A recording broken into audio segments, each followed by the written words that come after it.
গতকালকে যখন আমাদের এই ফ্যাসিস্ট রিজিমের যে সরকার পদত্যাগ করে চলে গিয়েছেন, পতন হয়েছে যখন তার এই গণঅভ্যুত্থানের মাধ্যমে, তারপরে আমাদের প্রধান যে কাজটি ছিল সেই কাজটি ছিল আসলে আমাদের একটি অন্তর্বর্তীকালীন সরকার গঠন করা, যেই সরকার সাময়িক সময়ের জন্য এই দেশ পরিচালনা করবে আসলে, এবং একটি সুষ্ঠু নির্বাচনের ব্যবস্থা করবে, যে নির্বাচনের মাধ্যমে জনগণের সরকার এই দেশটি চালাবে।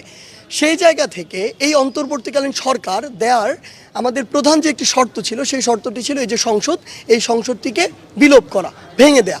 সেই জায়গা থেকে যখন কিছুক্ষণ পূর্বেই এই সংসদটিকে ভেঙে দেওয়া হয়েছে রাষ্ট্রপতির আদেশক্রমে এবং তিন বাহিনীর প্রধানদের পরামর্শক্রমে, সেই জায়গা থেকে আমরা বিশ্বাস করি আমাদের যে পরবর্তী ধাপগুলো এগুলো সহজ হলো।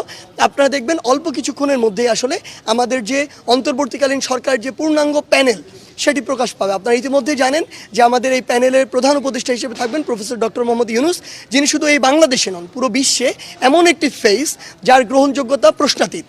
সেই জায়গা থেকে আমরা বিশ্বাস করি আমাদের পুরো প্যানেলটি আসলে এমন হবে যে এই প্যানেলটি হবে নির্দলীয় প্যানেল, এবং এই প্যানেলটির প্রত্যেকটি মানুষের উপরে দেশের প্রত্যেকটি স্টেক হোল্ডারের আসলে সে আস্থার জায়গাটি থাকবে।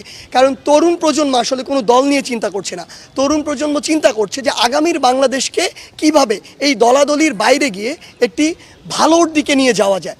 সেই জায়গা থেকে আমরা বিশ্বাস করি আমরা যখন এই নির্দলীয় যে আমাদের যে অন্তর্বর্তীকালীন সরকার যে প্যানেল এটি দিয়ে দিলে, সেই সরকার তিন বাহিনীর সাথে সমন্বয় করে বা পুলিশ সহ যারা রয়েছেন সকলের সাথে সমন্বয় করে এই অন্তর্বর্তীকালীন সময়টুকু সুন্দরভাবে এই দেশ পরিচালনা করবেন। এবং বাংলাদেশের বিভিন্ন জায়গায় সংশোধনের আসলে প্রয়োজন রয়েছে, যেমন এই নির্বাচন ব্যবস্থার উপর মানুষের কোনো আস্থা নেই, বিগত 16 বছর বাংলাদেশে কোনো নির্বাচনই হয় না। সেই জায়গা থেকে ওই নির্বাচন কমিশন বা ওই নির্বাচন কমিশনে যারা রয়েছেন তাদের যে সংস্কারের বিষয়টি বা পরিবর্তনের বিষয়টি, সেখানে হাত দিতে হবে। সংবিধানের বেশ কিছু জায়গা রয়েছে, বেশ কিছু ধারা রয়েছে যেখানে পরিবর্তনের জন্য কাজ করতে হবে। এমন বাংলাদেশের বিচার ব্যবস্থা থেকে শুরু করে বিচার ব্যবস্থা বা আপিল বিভাগে ওই সকল বিচারকদেরকে বসানো হয়েছিল যারা আসলে ওই দলের তোষামোদি করত, সেই জায়গাগুলোতে আমাদের হাত দিতে হবে। আমরা চাই বিবেকবোধ সম্পন্ন মানুষ যারা আইনের মধ্যে থেকে আইনের মতো করে চলে বাংলাদেশকে একটি সঠিক দিকে নিয়ে যাবে। এই একদম যে বিষয়গুলো পরিবর্তন জরুরি সেগুলো পরিবর্তন করার মাধ্যমে একটি সুষ্ঠু নির্বাচন হবে বাংলাদেশে 16-17 বছর পরে, এবং এর মাধ্যমে জনগণের সরকার নির্বাচিত হবে আসলে, যেখানে আমরা বিশ্বাস করি তরুণ প্রজন্মের অনেক বড় একটি পার্টিসিপেশন থাকবে। মানুষ আসলে বিরক্ত, মানুষ এই দল এই সব দলের কথা শুনতে শুনতে বিরক্ত, কারণ কেউই আসলে তাদের ওই প্রতিশ্রুতির কোনো প্রমাণ দিতে পারেনি কখনোই। আমরা বিশ্বাস করি যে মানুষ তরুণ প্রজন্মের উপরে এই আন্দোলনে, এই গণঅভ্যুত্থানে, এই স্বৈরাচার পতনে আস্থা রেখেছে। আমরা বিশ্বাস করি তরুণ প্রজন্মের উপরে আগামীর যে সংসদ, জনগণের যেখানে প্রতিনিধি নির্বাচিত হবে, সেখানেও সে আস্থাটি রাখবে, এবং এর মাধ্যমেই আমরা যে বাংলাদেশের স্বপ্ন দেখি সেই স্বপ্নের অগ্রযাত্রা শুরু হবে। দেখুন, এই বিষয়গুলো নিয়ে আমরা আসলে চিন্তা করছি। আমরা গতকালকেই আমাদের আন্দোলনে একটি প্রাথমিক বিজয় পেয়েছি। আমরা বিশ্বাস করি পুরো বাংলাদেশের তরুণ প্রজন্মের মধ্যে যে একটি রাজনীতির প্রতি বিতৃষ্ণা ভাব তৈরি হয়েছিল, আসলে রাজনীতি শব্দটি শুনলে নাক শীতকাতো, আসলে সেই জায়গা থেকে আমাদের বের হয়ে আসতে হবে। কারণ আপনি যদি এই মেধাবী তরুণদেরকে ওই জায়গাটিতে জায়গা না করে দেন, তাহলে তুলনামূলক অযোগ্য যারা ছিল তারা ওই জায়গাটিতে বসবে। আলটিমেটলি ওই সংসদ থেকে তো আমার আপনার ভাগ্য, পলিসি সব কিছু নির্ধারিত হয়। সো আপনি যদি ওই জায়গায় সবচেয়ে যোগ্য মানুষগুলোকে না বসাতে পারেন, তাহলে সবচেয়ে বড় সমস্যাটি যেতে হবে। এদিকে আপনি যতই যোগ্য মানুষগুলো বসান, ডিসিশন যেহেতু ওই জায়গা থেকে আসে, এই মানুষগুলো ডিসিশন মেনে নিতে বাধ্য। আসলে সেই জায়গা থেকে আমরা বিশ্বাস করি বাংলাদেশের তরুণ প্রজন্ম আসলে রাজনীতির দিকে তার আগ্রহটি দেখাবে, এবং তারা অবশ্যই এই যে নির্বাচন, যাদের নির্বাচনের ওই মিনিমাম শর্তগুলো পূরণ করার সক্ষমতা রয়েছে, তারা অবশ্যই এগিয়ে আসবে, তারা নির্বাচন করবে।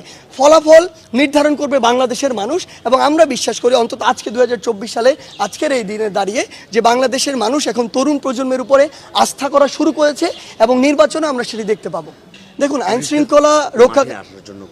শৃঙ্খলা বাহিনীর সাথে জনগণের যে একটি আসলে দূরত্ব সেটি সৃষ্টি হয়েছে, সেটি নিয়ে আমাদের আসলে কোনো দ্বিমত নেই।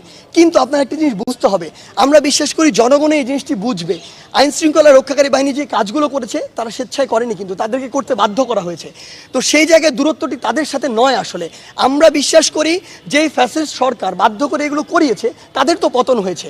তাহলে এই আইন শৃঙ্খলা রক্ষাকারী বাহিনী এই অন্তর্বর্তীকালীন সরকারের নির্দেশে যদি আস্থা ফিরিয়ে আনার যে কাজগুলো সেগুলো সুষ্ঠুভাবে করে, অবশ্যই জনগণের সে আস্থাটি ফিরে আসবে, এবং সেটি হয়তো আজকে যখন এই সরকারটি গঠন হবে তারপর থেকেই শুরু হবে। এবং আমরা বিশ্বাস করি আইন শৃঙ্খলা রক্ষাকারী বাহিনীর সাথে যে সুসম্পর্কটি হওয়া প্রয়োজন সেটি আবার গড়ে উঠবে। কারণ আলটিমেটলি আপনি যদি দেশ চালাতে চান, শৃঙ্খলা সবচেয়ে গুরুত্বপূর্ণ জিনিস।